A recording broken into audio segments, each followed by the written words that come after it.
দেখো আমাদের এই কোর্সের যে সিলেবাস, সেই সিলেবাসের এই 3টা পোর্শন। ক্যালকুলাস পার্টে হচ্ছে 8টা লেকচার হবে, লিনিয়ার অ্যালজেব্রায় আমরা 8টা লেকচার নিব এবং অর্ডিনারি ডিফারেনশিয়াল ইকুয়েশনের 8টা লেকচার, মোট 24টা লেকচারের উপর এই কোর্সটা হবে। তার মাঝে আমরা অলরেডি 4.1 চ্যাপ্টার হাওয়ার্ড অ্যান্ডারসনের বইয়ের analysis of function 1 slope and concavity এই বিষয়গুলো নিয়ে আলোচনা করেছি।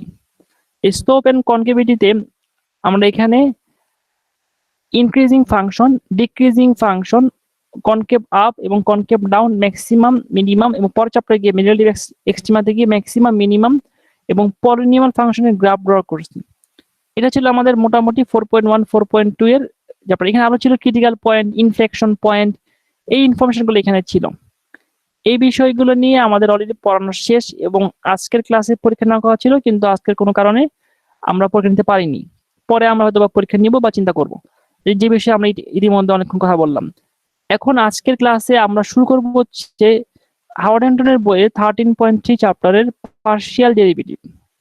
পার্শিয়াল ডেরিভেটিভ আর হচ্ছে কি চেইন রুল, এই দুই চ্যাপ্টার মানে 13.3 এবং 13.5 আমরা যদি এই দুই চ্যাপ্টার পড়াই তাহলে আমাদের এই কোর্সের ক্যালকুলাস পার্টটা শেষ হবে।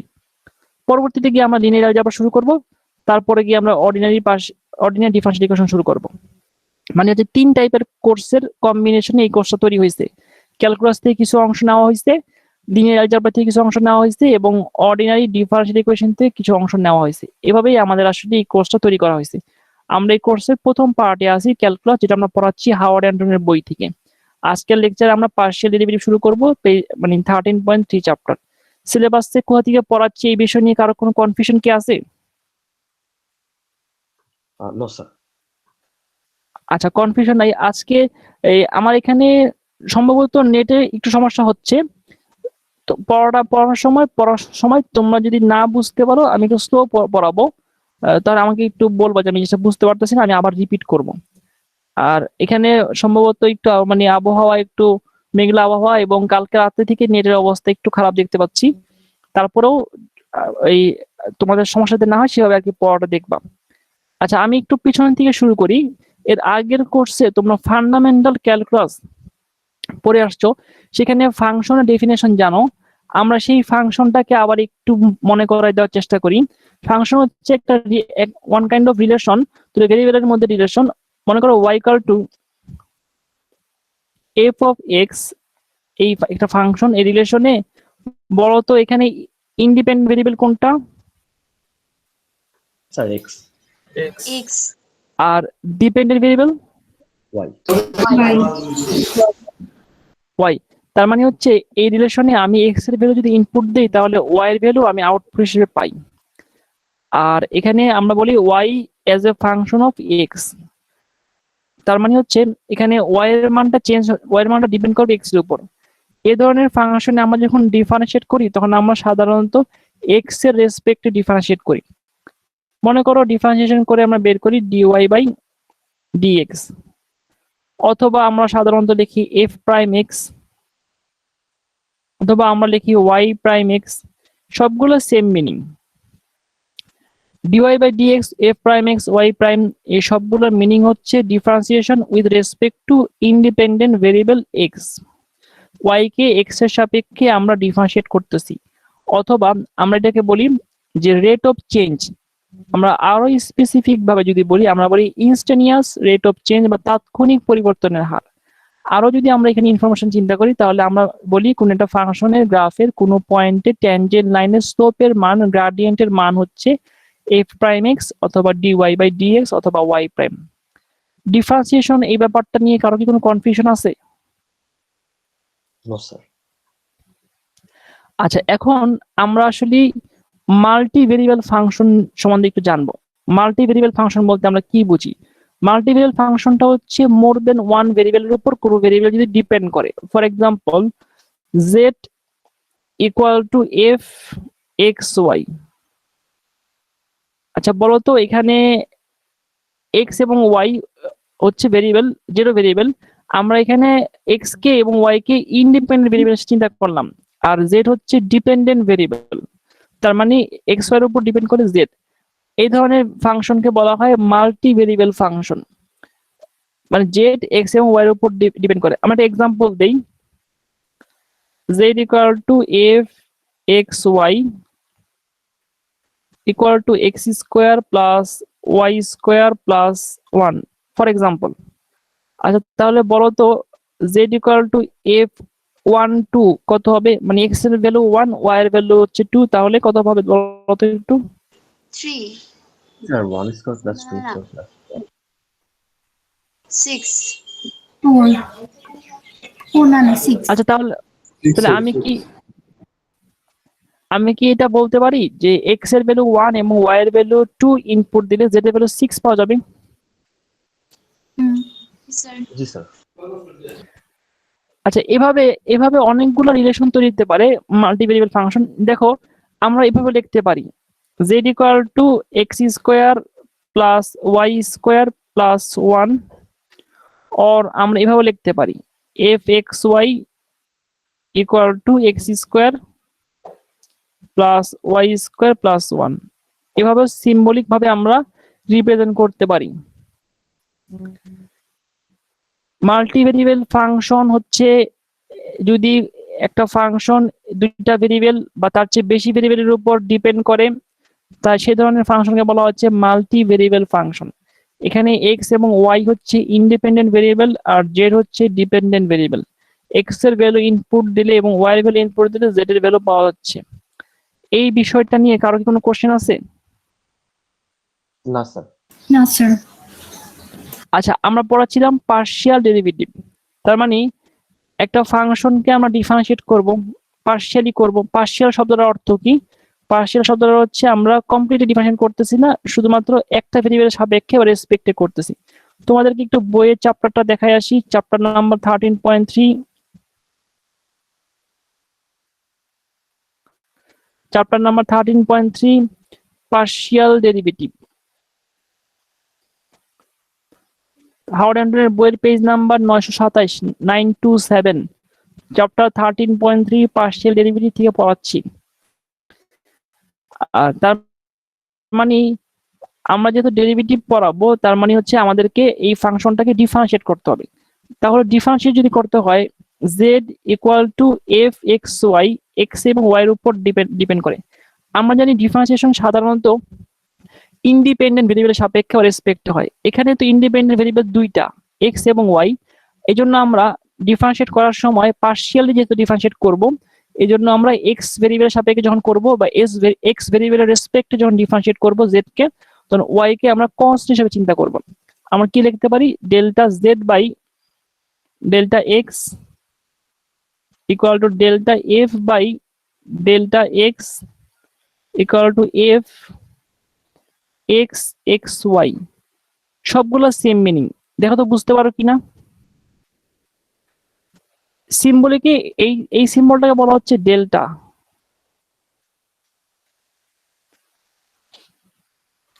আবার যখন আমরা y রেসপেক্টে ডিফারেন্সিয়েট করব z কে, তখন x কে আমরা কনস্ট্যান্ট চিন্তা করব। Delta z by delta y equal to delta f by delta x equal to f y x y।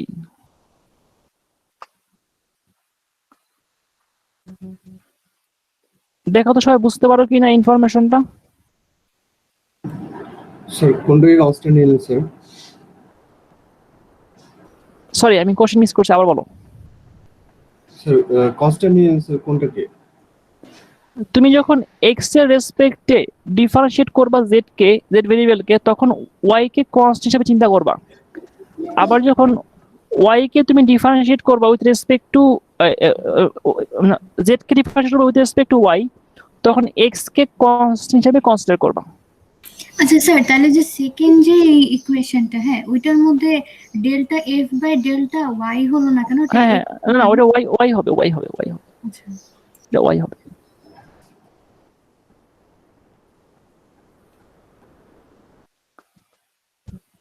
আমরা একটা এক্সাম্পল দেই, অসুবিধা নাই, আমাদের তাড়াহুড়ো কিছু নাই। আমরা একটা এক্সাম্পল দেই, তাহলে বুঝতে সুবিধা হবে। আমরা একটা ফাংশন কনসিডার করি, ফাংশনটা হচ্ছে z। স্যার অন্যান্য সেকশন আমাদের ক্লাস হচ্ছে একটা কম হয়েছে, তো সেই ক্ষেত্রে কি আমরা সিলেবাস ওদের থেকে অনেক পিছিয়ে আছি? না না, তোমরা একটা ক্লাস আগায় আসো। অন্য ক্লাসে 6টা লেকচার যে পড়ানো হয়েছে, তোমাদের ক্লাসে 5টাতে সেটা তার চেয়ে বেশি পড়ানো হবে। ওকে স্যার, বুঝতে পারছি। এটা আসলে ডিপেন্ড করে আসলে ওই ক্লাসে কোশ্চেনের কোয়ান্টিটির উপর। কোশ্চেন যদি বেশি হয় বা স্টুডেন্ট যদি কম বুঝে, তাহলে আমাকে ওই ক্লাসগুলোতে একটু স্লো আগাইতে হয়। আর স্টুডেন্টরা যদি কোশ্চেন কম করে, স্টুডেন্ট যদি পড়া বুঝে যায়, তাহলে আমি আসলে পড়া আগাইতে পারি বেশি। তবে একটা জিনিস ইম্পর্টেন্ট, যে তুমি পড়া বুঝতেছো কিনা সেটা ইম্পর্টেন্ট। আমার তাড়াতাড়ি আগানো ইম্পর্টেন্ট না। আমি কত দ্রুত পড়া শেষ করলাম এটা কোনো দরকার নেই। প্রয়োজনে সিলেবাসের অনেক কম শেষ হবে। প্রয়োজনে প্রতিটা কনসেপ্ট থেকে একটা করে ম্যাথ করাবো, কিন্তু ম্যাথ বুঝাই করাবো। মানে আমি অনেক কিছু শিখলাম, সেমেস্টার শেষে আমি কিছু পাই না, এরকম যদি না হয়। মানে আমি যতটুকু শিখি, যাতে অন্তত পক্ষে কিছুটা এরকম জ্ঞান থাকে যে আমি এটা শিখছি, এটুকু বুঝতে পারছি। সব পড়ার ক্ষেত্রেই, শুধু ম্যাথের ক্ষেত্রে না, সব ক্ষেত্রেই। কারণ তুমি অনেক কিছু পড়ে সেরকম কাজে লাগবে না, কিন্তু অল্প কিছু পড়ে যদি কাজে লাগতে পারো, সেটা গুরুত্বপূর্ণ। আর ক্লাসে কিন্তু যে কোনো স্টুডেন্টের যে কোনো টাইপের কোশ্চেন আমি আসলে আনসার দিব। ইনশাল্লাহ আমি আনসার দিব, কারণ যে কোনো টাইপের কোশ্চেন তুমি আমার করতে পারবা, তারপর কিছু নাই। আর আমরা পিছাই নিয়ে আমরা আগায় আছি, এই সেকশনটা আগায় আছে। Okay sir. আচ্ছা দেখো, একটা ফাংশন আমরা কনসিডার করি, x y equal to x square y plus y square plus x square plus 2। সবাইকে দেখতে পাইছো আমার এই লেখাটা? জি স্যার। হ্যাঁ স্যার, দেখা যাচ্ছে। আচ্ছা, আমাদের এখানে কোশ্চেন হচ্ছে delta z by delta x. বলতে এটার মিনিংটা কি হবে? স্যার, ওয়াই কে কনস্ট্যান্ট ধরে এক্স কে আমরা ডিফারেন্সিয়েট করছি। হ্যাঁ, থ্যাংক ইউ, ঠিক আছে। ওয়াই কে কনস্ট্যান্ট ধরবো। কনস্ট্যান্ট বলতে যে সংখ্যা দিয়ে চিন্তা করো, তাহলে আমরা এখানে ডিফারেন্সিয়েট করবো এক্স এর রেসপেক্টে। এতগুলো সিম্বল লিখতে হবে না, বোঝার জন্য তোমার লিখলাম x square y plus y square plus x square plus 2। তাহলে ব্যাপারটা কি দাঁড়াচ্ছে, delta by delta x, x square y plus delta by delta x y square, delta by delta x x square plus delta by delta x 2। তো y constant, দেখো first টাইমে y কে যদি আমরা বাইরে নিয়ে আসি, তাহলে শুধু এক্স কে করবো না ডিফারেন্সিয়েট? জি স্যার। আর এখানে এক্স কে ডিফারেন্সিয়েট করবো, ওয়াই স্কোয়ার কে ডিফারেন্সিয়েট করবো উইথ রেসপেক্ট টু এক্স। কিন্তু এই পোর্শনে ওয়াইটা কি কনস্ট্যান্ট না? হ্যাঁ স্যার। জি স্যার। যে কোনো কনস্ট্যান্ট সংখ্যাকে বা কোনো কনস্ট্যান্টকে ডিফারেন্সিয়েট করলে কত পাওয়া যায়? 0। 0। এখানে টোয়াইস এক্স প্লাস 0। দেখো তো এরকম কিনা ব্যাপারটা, 2x প্লাস 2x, এটি আনসার।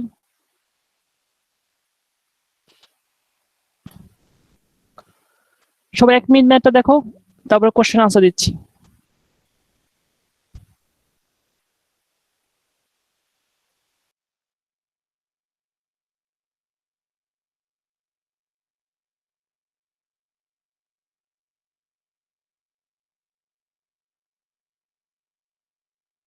আচ্ছা, এই ম্যাথটার কোয়েশ্চেনটা কেমন হবে?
আচ্ছা, এখানে কি কার কোনো কোশ্চেন আছে? No sir. স্যার এই যখন আমরা এক্স এর রেসপেক্টে ডিফারেন্সিয়েট করব তখন কি sir del by del x আর ফাংশনটা লিখে তারপর ডিফারেন্সিয়েশন শুরু করব? ফাংশন তো না, del z by del x এভাবে লিখে, এত ভেঙে ভেঙে করতে হবে না, তোমাদের বোঝার সুবিধা এভাবে লিখেছি। দেখো এটাকে আরো সহজ ভাবে করা যায়। যেমন যদি এভাবে করি আমরা, del z by del y একবারে করা যায়। ওয়াই সাপেক্ষে করবো x constant, x square y করলে হচ্ছে 1 প্লাস ওয়াই করলে হচ্ছে 1, এক্স স্কোয়ার করলে 0 প্লাস 0, এভাবে করা যায়, শেষ। দুইভাবে কি সেম মার্কস পাবো নাকি ওয়ার্কআউট দেখাতে হবে? না, এটা তো এক লাইনের ম্যাথ, আরেকটু লাইন দেখানো ভালো। মানে আমার মতে তো ডিটেল করা দরকার নাই, একটু দেখানো ভালো, মানে একটু যে এই লাইনটা দেখানো ভালো, যে এই লাইনটা। আচ্ছা স্যার, বুঝতে পেরেছি। আর এখানে হচ্ছে 2y।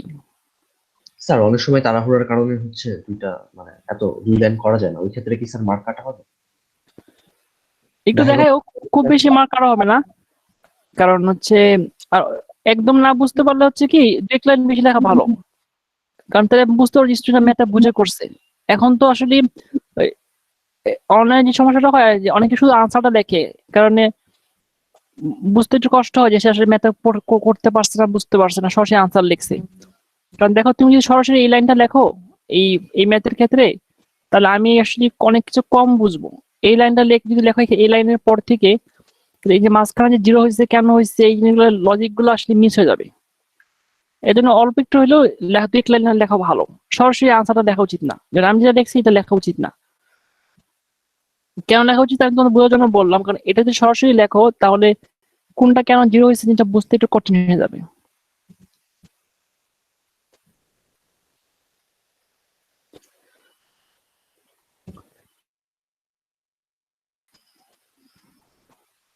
আসলে আমরা একটা আমি এক্সাম্পল 1 এর ম্যাথটা একটু সলভ করি। সই কোশ্চেন দেখতে পাচ্ছ সবাই? জি স্যার। জি স্যার। আচ্ছা, আমি আমার কোশ্চেনটা লিখে দেখাই।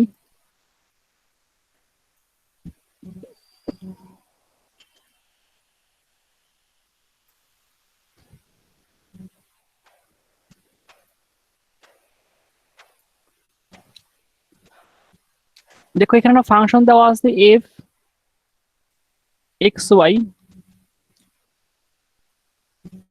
2x cube y square plus 2y plus 4x। আমাদের কোশ্চেনে বলা হয়েছে f(x) 1,3 বের করো। তার মানে এই ব্যাপারটাকে আমরা এইভাবে চিন্তা করতে পারি। দেখো আমরা যদি এই ফাংশনটা z হইতো তাহলে z সমান সমান আমরা delta z by delta x বের করতাম, অথবা delta f by delta x বের করতাম, অথবা f x x y এই ভ্যালুগুলো আমরা বের করতাম। যদি করি তাহলে দেখো x সাপেক্ষে করলে y constant, 2y square thrice x square 0 plus 4 into 1। এখন দেখো যেহেতু বলা হয়েছে x 1,3 পয়েন্টে, তার মানে এই ব্যাপারটাকে আমরা এইভাবে লিখতে পারি, delta z by delta x, এখানে লেখা যায় x equal to 1, y equal to 3। Delta f by delta x একইভাবে লেখা যায় x equal to 1, y equal to 3, অথবা এফ এক্স 1,3। এখন মানগুলো বসাই দাও, 6, x এর মান 1 স্কোয়ার, y এর মান 3 স্কোয়ার প্লাস 4। দেখো তো বুঝতে পারো কিনা?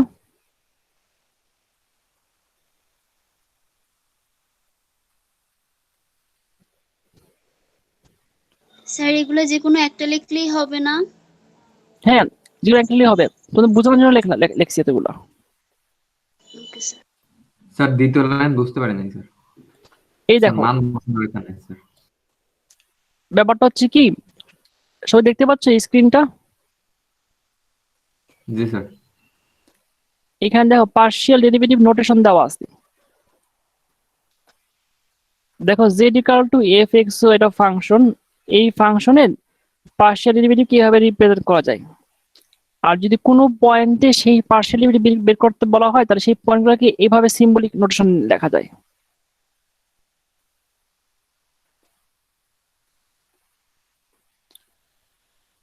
যে কোনো একটা সিম্বল ইউজ করলে চলবে।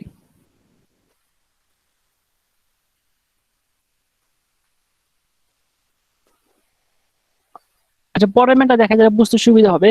পরের ম্যানটা এত বড় করে করবো না, সহজ ভাবে করি। দেখো এখানে আমরা এই একই ম্যাথ আমি তোমাদের বোঝানোর জন্য ভাবে লিখছি।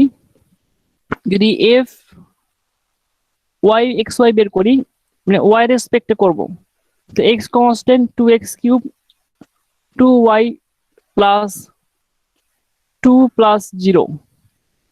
তাহলে দেখো তো এফ ওয়াই 1,3 কত হবে? এক্স এর জায়গায় 1, ওয়াই এর জায়গায় 3, মানে 1,3 পয়েন্টে ডিফারেন্সিয়েশনের মান। এই যে ডিফারেন্সিয়েশনটা বের করলাম, সেই ডিফারেন্সিয়েশনটা 1,3 পয়েন্টে তার ভ্যালু কত হবে? 4 1³ ইন্টু ওয়াই ভ্যালু 3 প্লাস 2, এরকম হবে। দেখো তো আনসারটা, মানে ডিফারেন্সিয়েট করে ওই কোনটা পয়েন্টে তার মান বের করতে বলা হয়েছে।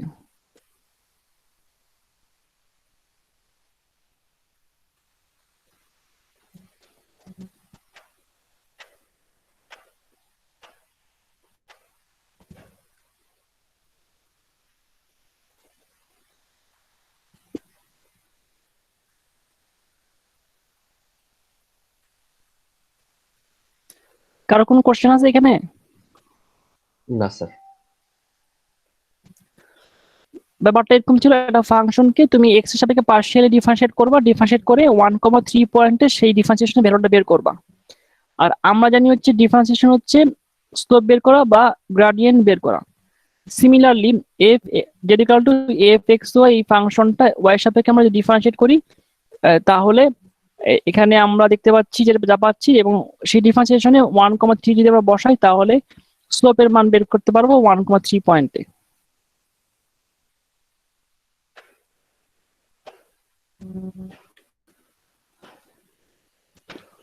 আচ্ছা, কারো কোনো কোশ্চেন না থাকলে আমরা এই আমাদের বইয়ের এক্সাম্পল 1 এবং 2 এই টাইপের ম্যাথ সলভ করলাম। এখন আমরা একটু এক্সাম্পল 3 দেখবো। সবাই একটু কোশ্চেনটা রিডিং পড়ো।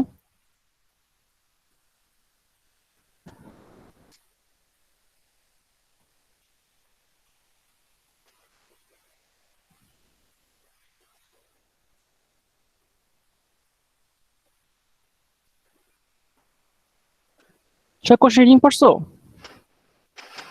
Yes, sir.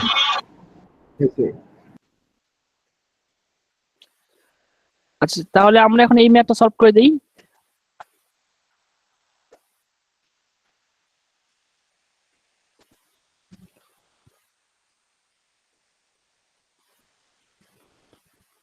দেখো ফাংশনটা দেওয়া ছিল এক্সাম্পল 3 তে,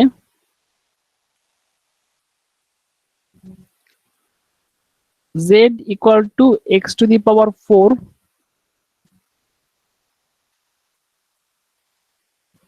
sin x y কিউব। এখানে বলা হয়েছে z ফাংশনটাকে আমরা delta z by delta x করব, তার মানে x এর সাপেক্ষে আমরা ডিফারেন্সিয়েট করব।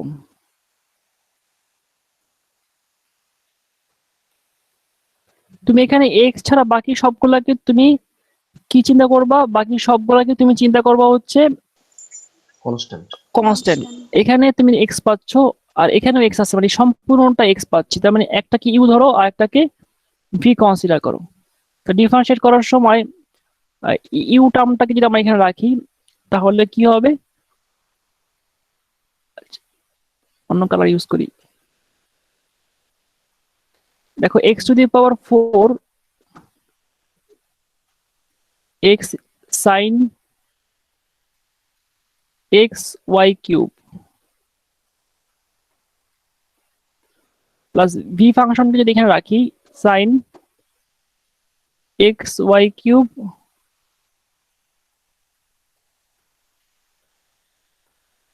x to the power 4 sin কে ডিফারেন্সিয়েট করলে কত পাওয়া যাবে?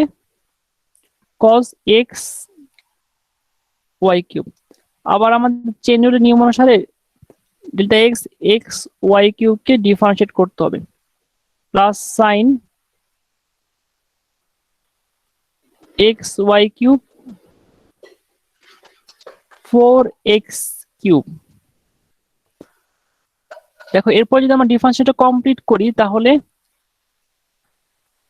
x to the power 4 cos x y cube, R x এর রেসপেক্টে করলে y cube 1 plus 4x cube sin x y cube. এটাই আমাদের আনসার।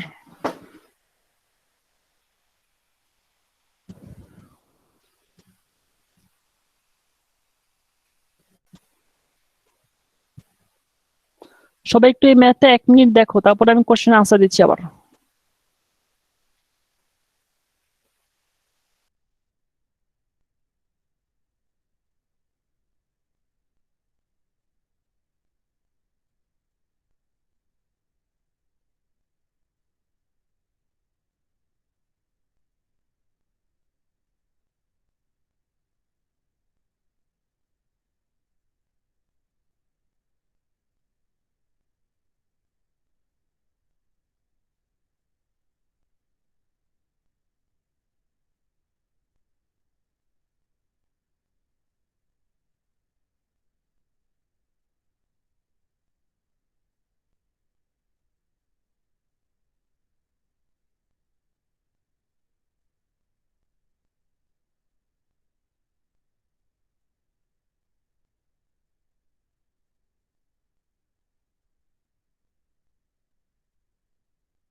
স্যার লাস্ট লাইনে y কিউব 1 কিভাবে হলো?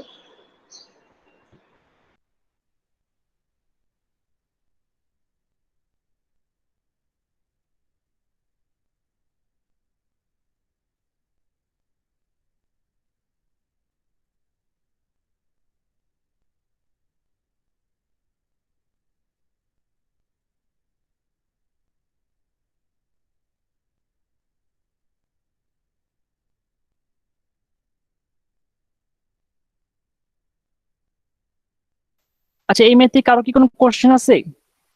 স্যার লাস্ট লাইনে y কিউব 1টা কিভাবে হলো? লাস্ট লাইনে কি বলতে চাচ্ছে এখানে? জি স্যার, ওখান থেকে যে স্যার y কিউব আর 1 আসলো। আচ্ছা দেখো এখানে আমরা যখন নর্মালি আমরা একটা অনুযায়ী করে দেখাই, delta x x y cube, x এর রেসপেক্টে যেহেতু করতেছি ওয়াই কিউব কনস্ট্যান্ট, আর এক্স কে যদি আমরা এক্স এর সাপেক্ষে পার্শিয়াল ডিফারেন্সিয়েট করি তাহলে 1 পাবো।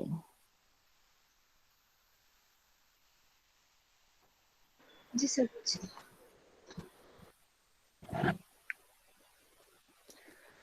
আচ্ছা আসো এই ম্যাথটা আমরা ওয়াই এর রেসপেক্টে করি, করতে পারবো না? আমি করে দিব।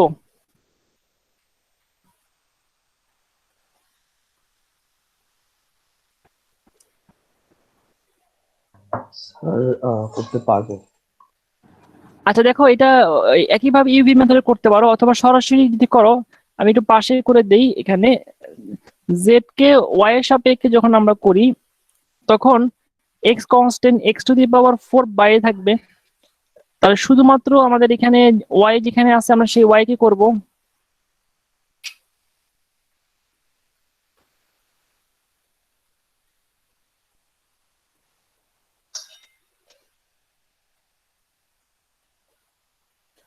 ওয়াই সাপেক্ষে যদি করি তাহলে কিভাবে দেখো বলো তো, এখানে এক্স কে আমরা রাখবো থ্রাইস ওয়াই স্কোয়ার। দেখো তো বুঝতে পারো কিনা।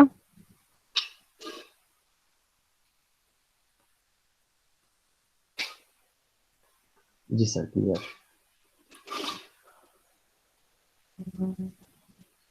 আচ্ছা তাহলে আমরা একটু এই অন্য টাইপের ম্যাথ দেখি আবার, যদি এটা বুঝতে পারো।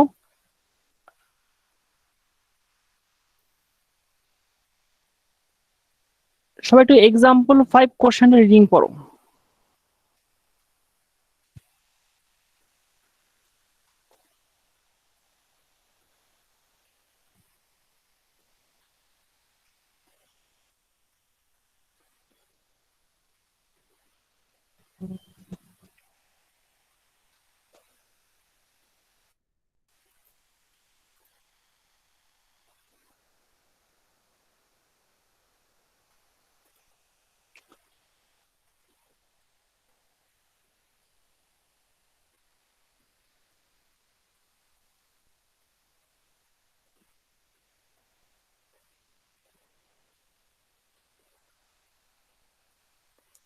সবাই কি কোশ্চেন রিডিং পড়তে পারছো? শেষ, রিডিং পড়া শেষ? Yes, sir. জি স্যার। আচ্ছা এখানে দেখো, কোশ্চেন আমি আবার বুঝাই দিই। একটা ফাংশন দেওয়া আছে এফ এক্স ওয়াই, কোশ্চেন বলেছে find the slope of the surface. এই ফাংশনটা z equal to f x y, এটা সারফেস বা তল, আমরা যেটা সারফেস মানে তল, উপরিতল। সারফেস সম্বন্ধে পরে জানতে পারবো আরো বেশি। একটা তল বা সেই সারফেসের কোন একটা পয়েন্টে দেওয়া আছে 1,-2, এই পয়েন্টে এক্স এর দিকে স্লোপ বের করতে বলা আছে। দেখো যখন এক্স এর ডিরেকশনে স্লোপ বের করতে বলা হবে তখন ওয়াই এর ডিরেকশনে কোনো ধরনের চেঞ্জ আসবে না, চেঞ্জটা শুধু এক্স এর দিকে হবে। আর স্লোপ মানে জানি আমরা ডিফারেন্সিয়েশন, আর যেহেতু এটা মাল্টিভেরিয়েবল ফাংশন, এক্স এর দিকে ডিফারেন্সিয়েট করা মানে কি ওয়াই কনস্ট্যান্ট থাকবে। তার মানে যদি বলা হয় ফাইন্ড দ্য স্লোপ অ্যালং বা in the direction of y axis বা এক্স এক্সিস, তাহলে শুধু ওয়াই এক্সিস এর দিকে পার্শিয়ালি ডিফারেন্সিয়েট করলে আমার স্লোপ বের হয়ে যাবে। বলো, কোশ্চেন বলো। স্যার একটা গ্রাফ দিয়ে স্যার দেখানো যাবে স্যার স্লোপটা?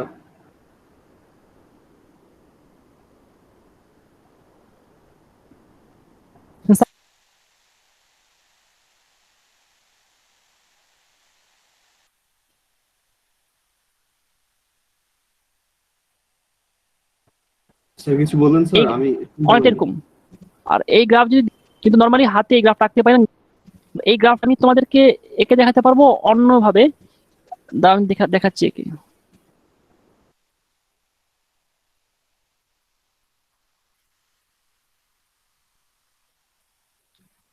আচ্ছা দেখো, এই গ্রাফটা সাধারণত এইভাবে করে 3D গ্রাফ তো হাতে এঁকে দেখানো যায় না। এক্সাম্পল 5 এর যে গ্রাফটা, সেই গ্রাফটা হাতে বা নর্মালি কাগজে এঁকে দেখানো যায় না, কারণ 3D গ্রাফ এটা। এই 3D গ্রাফটা আমরা হাতে আঁকতে পারি না, এই জন্য গ্রাফটা এখানে দেখাতে পারতেছে না একে।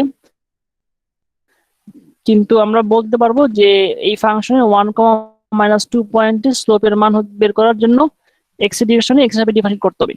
তো এই ফাংশনকে দেখো তো এক্স হিসাবে ডিফারেন্সিয়েট করলে কত পাবো? 2xy। আর বলা হয়েছে 1,-2 পয়েন্টে ডিফারেন্সিয়েশন মান কত, তার মানে 1,-2 পয়েন্টে এক্স এর দিকে স্লোপের মান -4।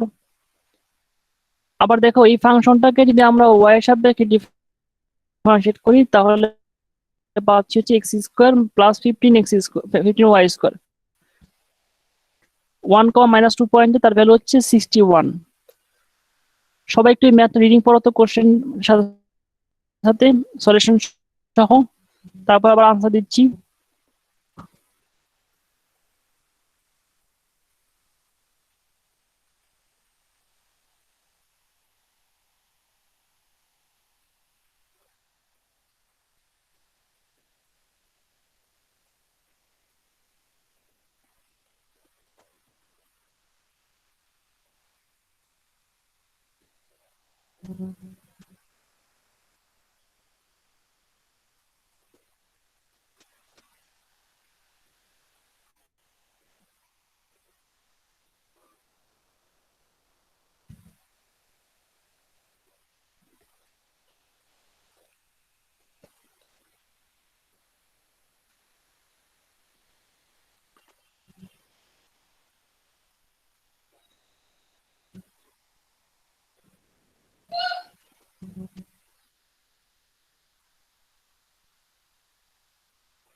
এই ম্যাথ থেকে আরো কি কোনো কোশ্চেন আছে?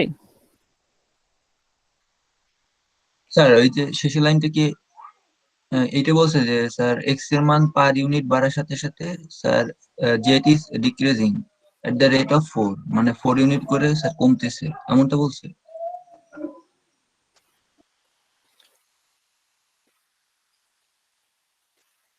হ্যাঁ হ্যাঁ, এই তোমাদের এগুলো বলতে হবে না, মানে চেঞ্জ মাইনাস মানে তো নেগেটিভ চেঞ্জ, মানে ডিক্রিজ করতেছে। 1, -2 পয়েন্টে ফাংশনটা ডিক্রিজ করতেছে।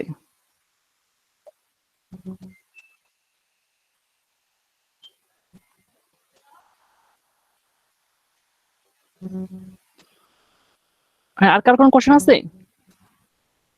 স্যার আমরা তো শুধু এফ অফ এক্স আর এফ অফ ওয়াই এর মানটা বের করলেই তো হবে, কোনো কিছু তো আর কমেন্ট করতে হবে না। এভাবে এভাবে এভাবে লিখতে হবে না, শুধু ডিফারেন্সিয়েট করে মান বের করলে চলবে। ডিফারেন্সিয়েট করে মান বের করলে চলবে। হ্যাঁ, না কমেন্ট করতে হবে না, দেখতে পাচ্ছ লাল কালি দিয়ে যেখানে হাইলাইট করা আছে নিচে, হ্যাঁ হ্যাঁ ওটুক করলে চলবে, বা এই লাইনটা লিখলে চলবে, এই যে এই লাইনটা লিখলে চলবে। ম্যাথের লেখা নিয়ে ম্যাথে কোনো কিছু নাই, আমাদের তো আমরা লেখা নিয়ে গুরুত্বপূর্ণ কিছু না আমাদের। আচ্ছা, আমি কয়েকটা ম্যাথ এসডব্লিউ দিই, তোমরা কোর্স আউটলাইনের ম্যাথগুলো করবাই। কোর্স আউটলাইন যে ম্যাথগুলো করতে বলা হয়েছে, দেখো এখানে বেশ কিছু ম্যাথ করতে বলা হয়েছে, পার্শিয়াল ডেরিভেটিভ, এগুলো করতে থাকো। আর আমি নেক্সট ক্লাসে এখান থেকে পড়াবো না, আমি পড়াবো চেন রুল থেকে, কারণ চেন রুল পড়াইলে অলরেডি এই ম্যাথগুলো সলভ হয়ে যাবে। চেন রুলের ম্যাথগুলো যখন সলভ করে দিব, মানে আমার প্রায় 1.5 বা 2 লেকচার লাগতে পারে, তখন অটোমেটিক এই ম্যাথগুলো সলভ হয়ে যাবে।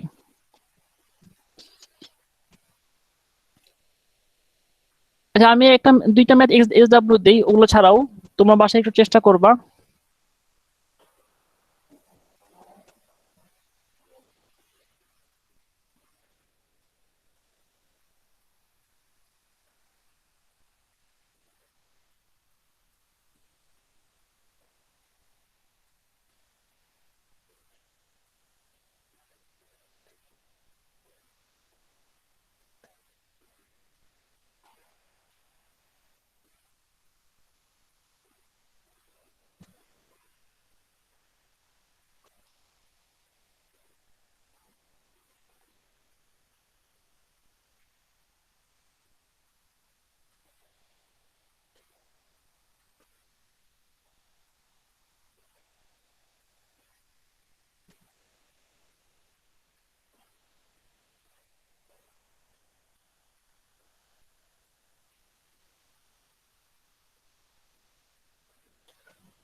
সবাই দেখতে পাচ্ছ? Yes, sir, দেখতে পাচ্ছি। স্যার। স্যার এসডব্লিউ শুধু এই এই দুটো দুইটা, হ্যাঁ বলো। এদের ম্যাথ আমি বাসায় প্র্যাকটিস করো, কোনো নাম্বার টাম্বার নাই, এমনিতে করে দেখো আর কি। এরকম টাইপের ম্যাথ পরীক্ষায় আসছে একবার, বেশ কয়েকবার, ওকে স্যার। এই জন্য করতে দিলাম।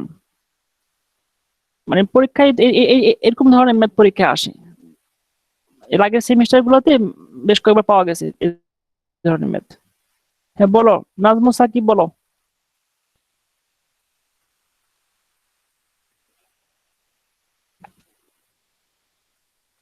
নাজমুস স্যার সাকিব, বলো। স্যার আমার কথা বললেন? হ্যাঁ বলো, কোশ্চেন বলো। স্যার আমি কোনো কোশ্চেন ছিল না স্যার। না, একজন হ্যান্ড রেজ করছে, স্যার ও, একজন স্যার হ্যান্ড রেজ করছে, তাকে বললাম। এটা ভুলে স্যার, আমি ভুলে প্রেস পড়ে গেছে স্যার। ও আচ্ছা, ও আচ্ছা, ঠিক আছে, সমস্যা নেই। হ্যাঁ বলো, মোস্তাফিজুর রহমান, বলো। স্যার যার সাপেক্ষে স্যার ডেরিভেটিভ করবো স্যার, সেইটা বাদে যত স্যার ভেরিয়েবল আছে সবগুলোই কনস্ট্যান্ট ধরতে হবে নাকি, যদি ভেরিয়েবল সংখ্যা আরো বেশি থাকে? হ্যাঁ, সবগুলো সবগুলো তোমার কোশ্চেনের আনসারটা আমি আরেকটু অন্যভাবে দিতে চাই। তুই আমাকে একটা জিনিস বলো, যদি এরকম থাকে সাইন 5x থাকে, ডিফারেন্সিয়েট করতে বলা হয় x এর রেসপেক্ট, তুমি কিভাবে ডিফারেন্সিয়েট করো? cos 5x আর 5x কে ডিফারেন্সিয়েট করো না? জি স্যার। cos 5x, এখানে 5 কে বাইরে রাখো, x কে করো। আচ্ছা, আমি যদি এখন এখানে 5 এর পরিবর্তে y স্কয়ার দেই,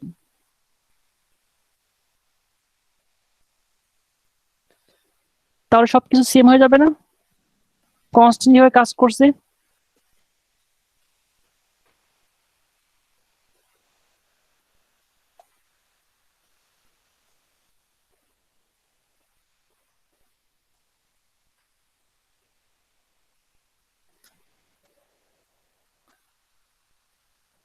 দেখা তো বুঝতে পারো কিনা মোস্তাফিজুর রহমান? জি স্যার, এখানে 5 আর স্যার ওয়াই স্কয়ারের মধ্যে তো কোনো পার্থক্য নাই। হ্যাঁ, এটাই বোঝার চেষ্টা করছি, 5 আর y স্কয়ারের মধ্যে কোনো পার্থক্য নাই, কারণ y স্কয়ার যখন কনস্ট্যান্ট, সে 5 এর মধ্যে কাজ করবে।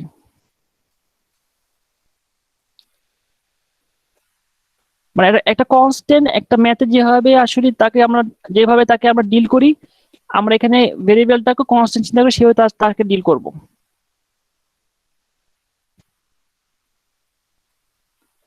আর কারো কোনো কোশ্চেন আছে?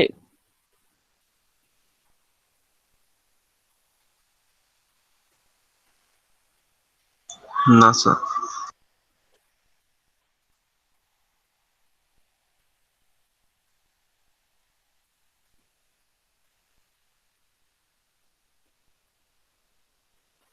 আচ্ছা, আর কারো কোনো যদি কোশ্চেন না থাকে, তাহলে আমরা লেকচার শেষ করবো অ্যাটেন্ডেন্স নিয়ে। আমরা রেকর্ডিংটা বন্ধ করতেছি, অ্যাটেন্ডেন্সটা নিয়ে আমরা ক্লাস শেষ করবো।